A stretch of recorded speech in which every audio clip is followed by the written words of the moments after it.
This week, we're reading The Love Hypothesis by Ali Hazelwood, otherwise known as A Known Ass with a Known Ass. Hi, readers. I'm Jordan. And I'm Katie. And welcome to Not Another Heroine, Season 2, the podcast where we break down the best and worst fictional heroines of any genre. Because that's what we do now. Want to see what's next on our TBR list? Subscribe to us on YouTube or follow us on Instagram for a sneak peek at upcoming content or to help us pick our next book.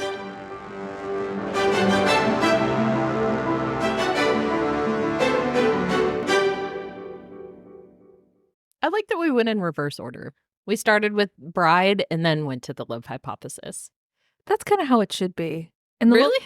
I think so. I could see that. Because The Bride is more in our fantasy romance, like... Oh, I did not even... Wait, where were you going with that? I don't know where I was going with that, but I just assumed The Love Hypothesis was 100% in our genre, and it's not at all. It's like the opposite of our genre. I was just 100% on board with talking about this book without any kind of preface. Damsel heroine who can't really save herself. Yeah, modern. It's at Stanford. Like, yeah. This is, wow, yeah. I think I just love this book so much that it's like, yep, we're going to talk about it. So we did Love Theoretically last season, I think. We reviewed it. I think. Did we not? I don't know. We probably did. Don't ask me. Ethernet cable not connected to the brain. That's fair. That was my first exposure to Ali Hazelwood. And then we did Bride. Mm-hmm. And then we were like, we want to continue reading good books that actually keep us up at night. And so this is your 20th reread of... I have read this book 3 or 4 times, so at least once a year since it's come out. Oh, goodness gracious. Because I went to my Goodreads to log at this most recent time, and I'm like, whoa, this is... Oh, okay. Oh, my God. This is my first time reading The Love Hypothesis. It is... Did you like it? I did. Okay. I did with some qualifiers. That's fair. It needs qualifiers. I feel like me 10 years ago would have been exactly where you are right now. Mm-hmm. Like, absolutely in love with this book, reading it over and over again. Mm-hmm. Me now is like, that doesn't make sense. I feel that. This, because you had an amazing point. I think we were in the office and you mentioned that you were reading this. You were talking about the main character, Adam, and how he's totally 100% fiction boyfriend, but it was done in such a, like, accepting, like, I am what I am. Yeah. Like, you're getting from this what you get.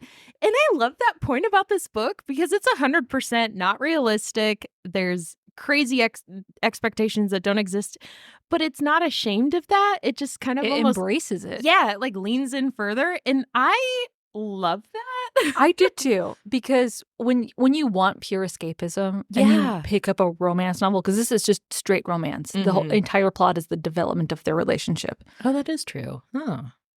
Wow. Okay. Just dropping that bomb there. That's fine. A few points here and there. First 2 minutes of the pod.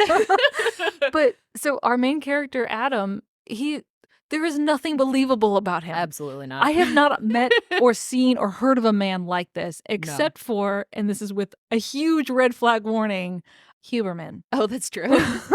So, and we saw how that turned out. Yeah. Do you want to talk about Huberman a little bit? Yeah. So in the office, we have this kind of health kick that has happened. And then we all started listening to the Huberman podcast, or it's called like Huberman Lab or whatever.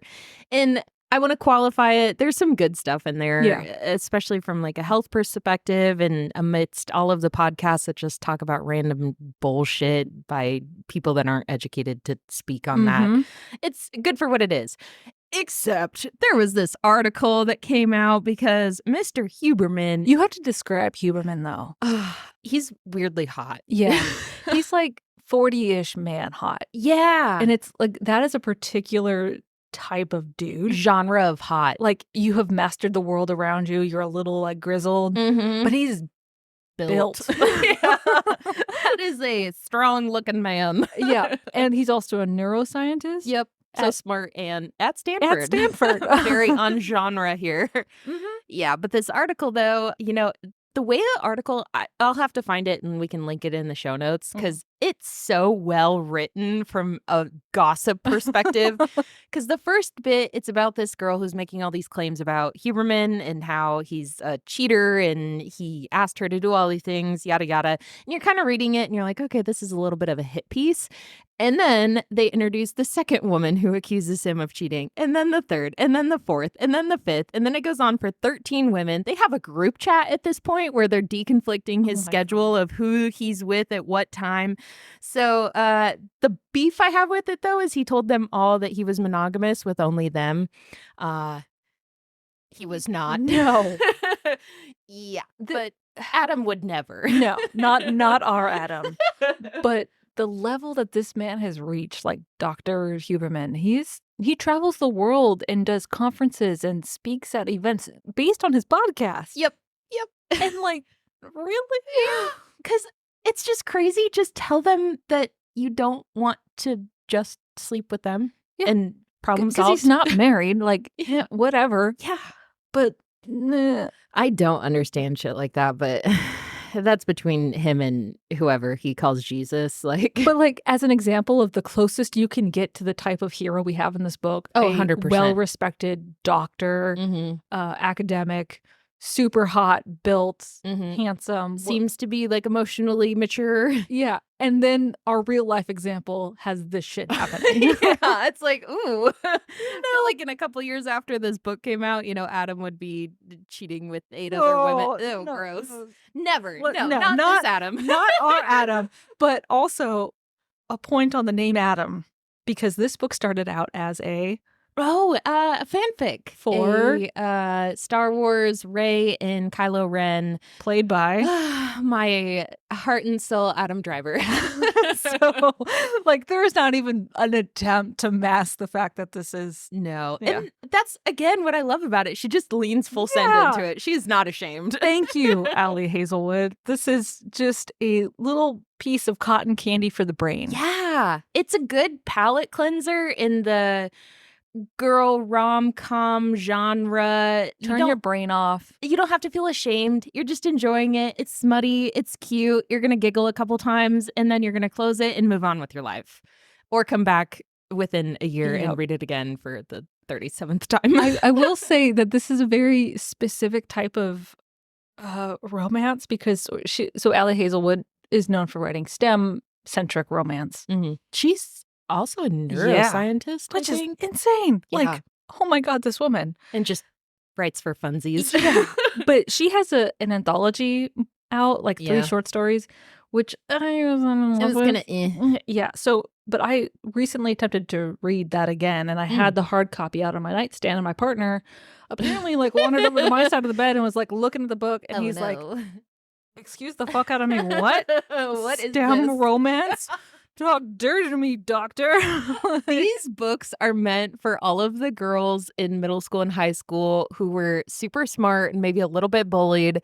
And this is just living out their, romantic dreams from the 13 to 14-year-old. And I love it. I'm here for it. It's like the smarter version of what's that fucking Colleen Hoover? Oh, yeah. It's for people who have a brain. You know what I mean, though? You said that so earnestly. For people who have a brain. Like, the girls who were in AP classes, not bullying other girls. You know what I mean? Yeah, these are books for you.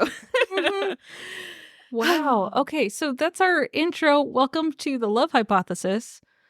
We're so happy you're here. Yeah, I'm happy I'm here. This is going to be a fun one to talk about. I love this book. So I will say this is not like a 5-star book for me. No, it's solid in that 4-ish. 4-ish, like give or take half. Yeah. Like there are parts you stay up to read through, and then there are a few eye-rolly parts. Yes, 100%. Do we want to get more into that, or the rating? Or like similar authors or anything like that? I don't think so, because I really can't. I have some similar authors here. You've never heard of them? No. Well, I know. Because I really don't feel like I have anything that's similar to Ali Hazelwood, because she's, we've said it a couple times now, but she just is what she is, and she's unrepentant about it, and she's just confident in like, you're going to get what you're going to get. I will say that Lori Foster is the closest, like almost identical to writing style, and like fully embraces like no sense of reality. Yeah, that's fun. What is she? She writes, it's like pure romance. It's like rom-com. She does a lot of romances where the fighter is like a UFC character, and I'm like, I'm a fan. Yeah, that's a particular kind of. I keep wanting to say kink, and that's not right, but it's like the same flavor. Yeah, 100%. I feel like the closest you could get is other fanfic writers, where you're just kind of leaning into the let's explore this scenario. Exactly. Yeah.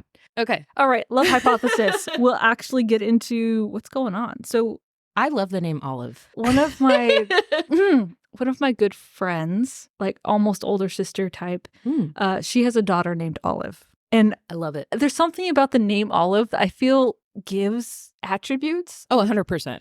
Do you do you feel like your name has given you specific things that you lean into? Like, no, I could see that.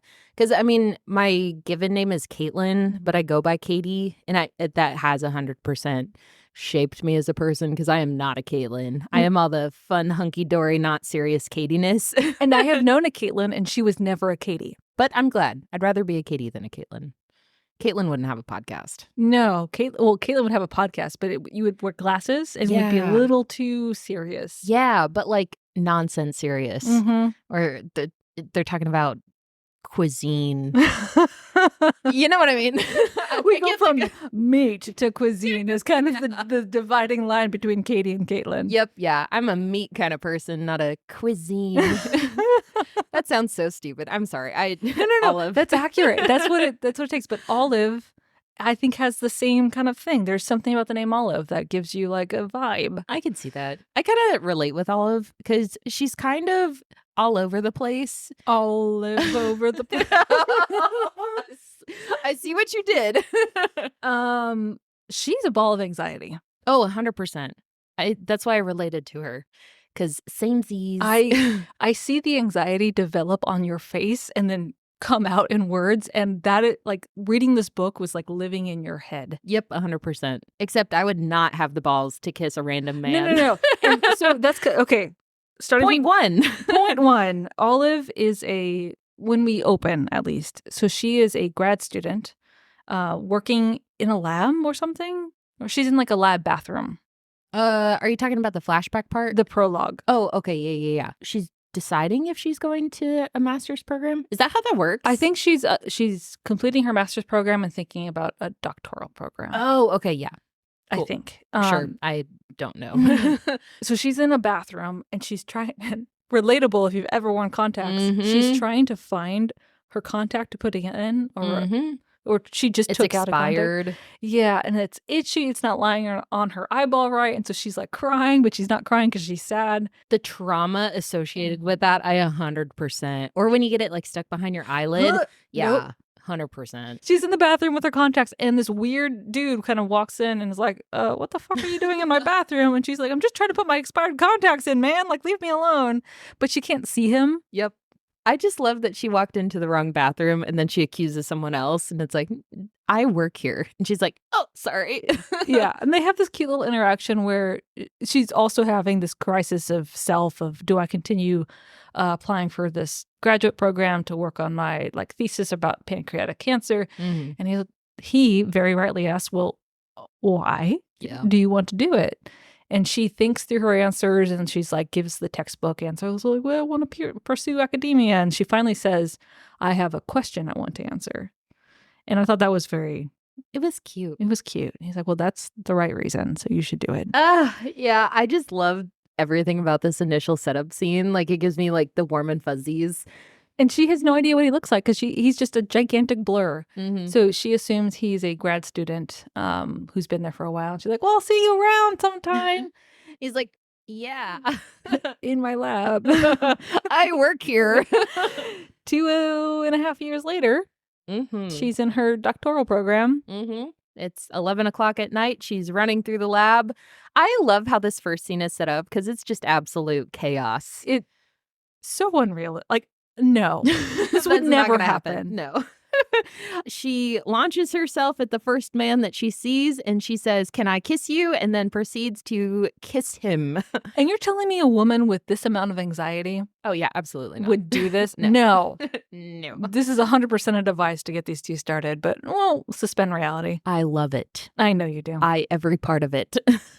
I would freeze and I would hide behind a 100%. counter before I did something like that. 100%. Yeah. Not realistic at all, but did I eat it up? Yes. Yeah, because like the dude she runs into and like kisses is super tall, Hot. built. Just have a little moment here. And they have like almost like a mutual kiss before like they break apart. Oh my God, the way she describes it, where he like tries to continue the kiss and like leans forward and then as she's pulling away, like, I love that as a trope descriptor. Like, It's kind of the exact scene on the cover of this book. Huh. Who would have thought? Well, yeah. So Wow. after that little interaction, he's like, "You just assaulted me."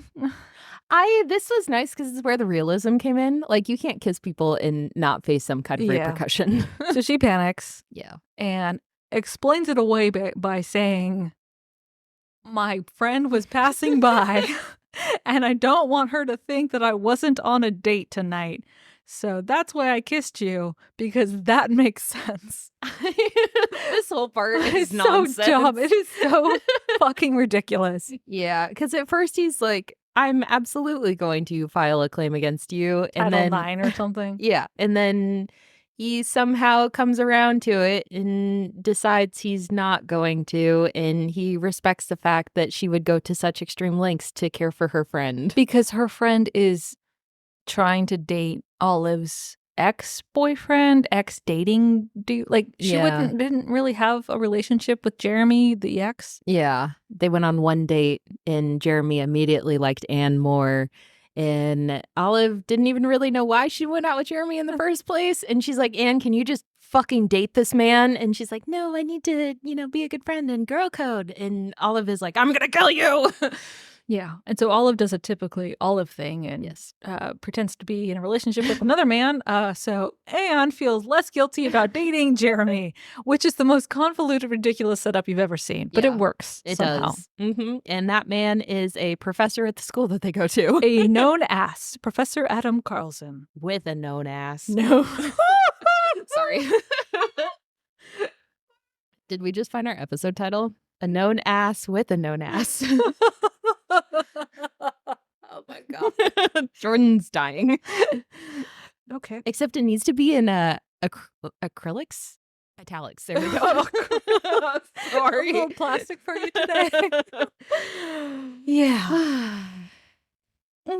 Adam Driver. Adam, yeah, pretty much. His name is Adam Carlson. And he's a neuroscientist or no, like a biochemical or a biomarker person. I don't know. I don't speak science. Yeah, I like skipped past all of the sciencey stuff in this, which is probably not what you're supposed to do, but something about computers in science. Yeah. And he's really good at it. Yeah. He's like the highest paid professor at Stanford. He's got 1,000 grad students to do his bitch work for him. Mm-hmm. But he's just definitely an asshole about everything. Yeah. So a few days later, Olive is still like, "Oh my God, is this guy going to press charges against me? Like, I don't know how this ended, but let's hope." Oopsie. And she runs into Anne in a parking lot at the school. And Anne's talking to her like, "Oh my God, I can't believe you're on a date with Professor Carlson," or whatever his name is. Olive, "I know, it was really good, wasn't it? But he's probably not going to work out, but yeah, whatever." Ooh. And then Adam, from across the parking lot, walks over and slides his hand around the small of Olive's waist. Also "Hi, love honey." that. That's basically exactly what happens. It's just a "hi, honey," and then Anne is just staring at them, blinking open mouth, like, what the fuck? And Olive's just immediately sweating. Well, because it's a little unexpected because this doctor is like in his mid to late 30s. Olive is 26. I think so. So there's a somewhat significant age gap. She's also a Baroque college student, and he's a tenured professor. Like, Yeah. there are some issues there. Yeah. Hey, they got it checked out, and it's apparently not an issue. Mhm. I will say though, apparently the Star Wars, like Rey and Kylo Ren or whatever, they have like a 10-year that's like a Age gap. canon or whatever. So I think that's what informed that age gap. I mean, I'm here for it. I'm a fan. I was about to say I don't love it, but I love it in books, but maybe not so much in real life. No. Yeah. Only in books and TV shows. Yeah. I can 100% support it. That's fair. And he kind of plays into it, like knowing all of it Anne's kind of set up. And then Anne walks away like, all right, see you guys around. Have fun, lovebirds. And I was like, what the fuck are you doing, man? Why are you touching me? I don't even know what happens after this because they just like basically decide that give it a chance. He explains that he too needs a fake girlfriend so he can secure grant money. Oh, yeah. Because the school thinks he's going to up and leave for another school that's going to offer him more. And he's like, well, I have this trial experiment going and they've frozen my funds. And so if I have a girlfriend here that looks serious, then maybe they'll realize like I'm not planning to move anytime soon. That liar. Because didn't they call him a flight risk? And she immediately was like, I knew he was a criminal. And it's like, no, let's jump back. So they kind of, they both kind of agree that, we'll do this fake dating thing until the end of September, long enough for Jeremy and Anne to have like a comfortable dating relationship and for Adam to secure his grant money, and then they'll part ways. And so they agree to a Starbucks date every Wednesday at 10 o'clock. First, though, I love the fact that they established rules. They had a meeting. Like, she came into his office. You know, some grad student was running out crying. LOL. Maybe not the best kind of person, Adam. But then they, like, establish rules, and all of immediately is like, no sex. And as soon as she says that, you're like, oh, okay, so they're going to fuck eventually. But yeah, I mean, clearly. Well, it's just funny that every single fake dating relationship always has that as a caveat, and then it's immediately broken. It takes a while for them to break it. That is true. They really do draw it out. So something I enjoyed about Olive as a character is that she has seen Adam around campus. Like, he's not a new figure to her. And so what we don't have here is like this insta attraction, insta chemistry. So one of the reviews I was reading of this book talked about they appreciated Olive as like a demisexual, which you don't get that representation a lot, especially in romance where it's always like, oh my God, like he's so hot and I'm always attracted to him from the very beginning. And like Olive is not. She's like, the attraction is not really there at all for the first third of the book. It's more, this guy is clinically attractive and maybe not an asshole like I thought he was. Interesting. I like it too because it actually develops a little bit more like a real romance, that they have to get to know each other first before they have any kind of feelings. And like you were saying, sometimes in romance, it's just immediate. And I think as the reader, you feel a little bit left behind of like, I can't see this person in person. So is he really that hot that you just immediately are hopping into bed with him without any kind of emotional connection? Which, you know, every sexuality as a spectrum. Like, there are people who are like, you're remotely attractive. Let's go. But there are also people like Olive who need like an emotional, intellectual connection with another person before they start to feel sexual attraction, which super well done in here. Absolutely.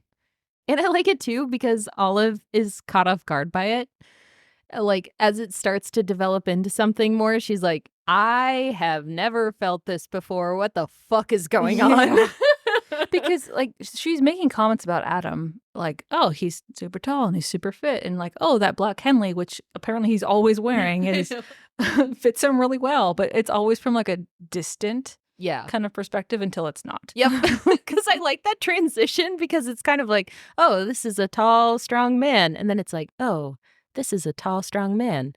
Oh, this is a tall, strong man. Like, you see her exactly how it develops. You see her like succumbing. It's pretty cute. Ooh. And so they have like a few Starbucks dates where they have this good banter, and she realizes, oh, well, he's an asshole to his students, but like it seems to be driven by their work and it's not a personal attack. And so she's kind of coming around more to him as a person. And meanwhile, she is attempting to secure like workspace or funding for her research for the following year at another school because her current laboratory is kind of shitty. So she applies to a bunch of other professors around the country, and she eventually hears back from one of them named Tom, who's like, hey, like, I'm intrigued by your pancreatic cancer biomarker research. Like, maybe we can have a meeting. Maybe Let's have a chat. Yeah. And so she freaks out. She's like, oh my God, this is an opportunity. And then a Mr. Tom, Dr. Tom, professor type. Sorry. That took me out. Yes, Tom. He appears. He comes from Harvard and he travels to Stanford. And he and Adam are besties. Yep. And they have an awkward run-in at Starbucks. And he's like, hey, Adam, what's going on? Oh my gosh, is this your girlfriend? And Olive is like, kinda. I can't pretend that I don't know you, Tom, because I have to meet you in like 4 hours. And you're going to be like, wait a second, you're Adam's girlfriend. So we're just going to have to cross that bridge now. And it's going to be super awkward. And he's like, okay, let's have our meeting now since we're both meeting. And she immediately freaks out and panics. And Adam is like, it's okay, it's going to be fine. And she's like, it's not going to be fine. That was a great Olive impression. It's almost as if you feel connected to her. Oh, 100%. Because if I have a meeting with someone, I'm going to freak out about it for the whole morning. But then if you move it earlier, absolutely not. Like, no. Yeah. I'm going to have a nervous breakdown. Let that happen. Yep. And then I can process. Yep. We can move on. Yep. Yeah. So, but it goes well. She kind of like gives him a explanation of what her research is about, and Adam kind of defends her when Tom asks him like bullshit questions, and he's like, that's not really a reasonable question to ask someone. Tom is like, damn, you're kind of an asshole. They have this weird There's of like a competition ego dynamic going on between Adam and Tom. Yeah, you can get the undercurrents of it for sure. But seemingly all of it makes a good impression, and so they agree to like a follow-on like discussion of her work, essentially. And all is going well. Tom is also at Stanford to give like a lecture presentation type thing. And so everyone in the school is attending this thing. So Olive and Anne and their friend Malcolm, who we haven't talked about too much, they go to this lecture presentation thing. Auditorium is insanely packed with people. They're standing room only. And then Anne sees Dr. Carlson sitting in like the 4th row with his buddy. And she's like, hey, Olive, looks like there's a seat right there for you. And so Anne like shoves Olive at Adam and she lands on his lap. And she's just sitting there and like, I mean, I wouldn't move. I was about to say, so I loved everything about this book. I ate up all of the stupid interactions, but this specifically was the one I didn't love that much, because I don't know if you've ever been in this situation where you like someone, like I'm thinking like middle school, high school era, where you like someone, but you're not confident to do anything about it, but your friends all know, and they push you into things that you're not totally comfortable doing. And it kind of makes you feel like gross and yucky, and you can't really tell if the other person is like cool with it either, because it feels a lot like a peer pressure kind of thing. That's how I read this, even though that's not at all really how it went. But yeah, there was obviously some, undertones that I was like, wait a second. But yeah, so I didn't quite get, that was not like a trigger for me reading the scene. That's fair. What I didn't like about the scene is that this would not fucking happen. Like, no. Olive as a character type, with her level of anxiety and her like obsession with what other people think of her and her connections to other people, would never have let this happen. No. Like, she may love Anne and she may want to like, yes, pretend to be in this relationship, but in a professional school environment, sitting on a professor's lap as a student, even if you're not in the same department, no, that is not like, no. Yeah. Like, we can suspend reality for a lot in this book, but this did not jive. No, because I think that's the other thing too, is that mixing of the professional and personal in a professional setting. Gross. It was kind of yucky. But I mean, maybe there's something we don't know about STEM. No. I don't think that would be okay in any kind of environment, No. which is, it's fantasy, it's romance. Like, it's not meant to be realistic, but like, you need some flavors of realism to keep you immersed in the story. Otherwise, like, it has to be just close enough that it feels like escapism, but you're escaping to something that's attainable. Yeah. And this is not attainable. No.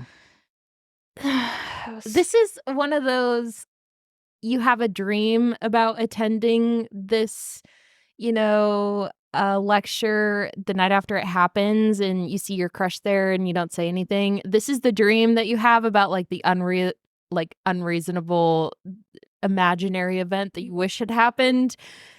And then Ali Hazelwood wrote about it as if it happened. Yeah. One Yeah. of those like fake dream scenarios. 100%. So I think this is actually a good stopping point because this is where the like physical stuff starts to like not physical, but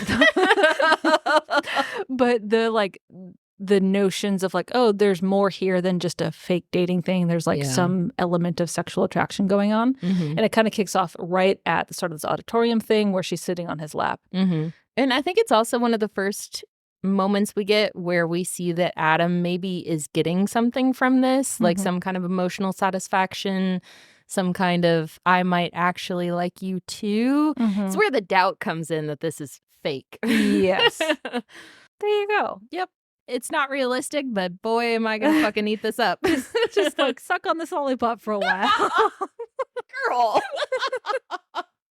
Oh my God. From our shelf to yours. We'll see you on the next page.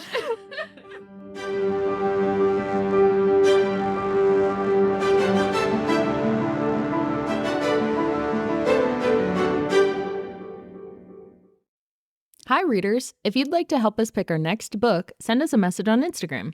Or if you'd like to just listen, we post new episodes every Monday and Wednesday on Spotify, Apple, and Amazon. Thanks for listening. Bussin'.